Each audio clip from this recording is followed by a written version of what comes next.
बिस्मिल्लाहिर्रहमानिर्रहीम। सबक फिर पर। और ये सब बातें नबी दुनिया के किसी स्कूल में आकर नहीं पढ़ता, रब उसे पढ़ाकर भेजता है। नबी किसी का शागिर्द नहीं होता, नबी सबका उस्ताद होता है। तारीख के औराक देख लो, कमो बेश 1,24,000 पैगंबर आए, किसी ने किसी से तालीम नहीं पाई।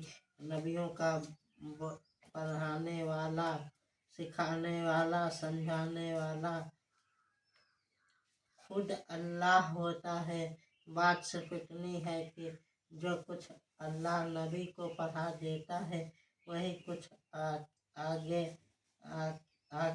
कुछ आके नबी उम्मत को बता देता है।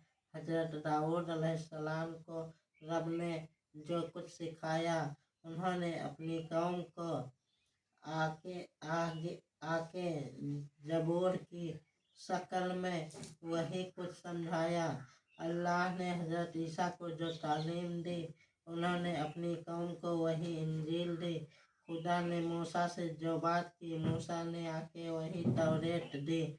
और अल्लाह ने हमारे नबी से जो कुछ बयान किया, हमारे नबी ने वही कुरान दिया।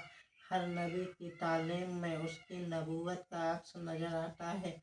नबी इल्म सीखने के लिए नहीं, दूसरों को आलिम बनाने के लिए आता है।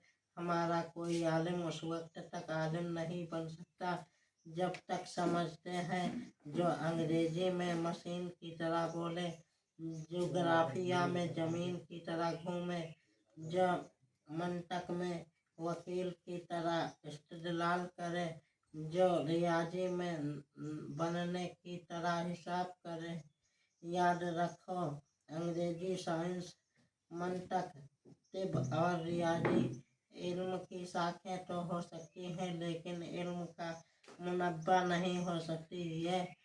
ये जदीद उलूम तुम्हें मादी तरक्की दे सकती है, लेकिन ज़हनी सुकून नहीं दे सकते। साइंस तुम्हें तरक्की याफ्ता तो बना सकती है, लेकिन तहजीब याफ्ता नहीं बना सकती। मंतक तुम्हें जहन फतीन और जरीफ तो बना सकती है, लेकिन शरीफ नहीं बना सकती। शराफत के मोती, सदाकत के नगीने, हमदर्दी व मोहब्बत के याकूत, इंसाफ व अदल के जवाहर अगर मिल सकते हैं तो देरिए नबूवत से मिल सकते हैं। शायर कहता है, सबक फिर पढ़ सदाकत का, शराफत का, अदालत का। सबक फिर पढ़ सदाकत का, शराफत का, अदालत का। लिया जाएगा तुझसे काम फिर दुनिया की अमानत का। लिया जाएगा तुझसे काम फिर दुनिया की अमानत का।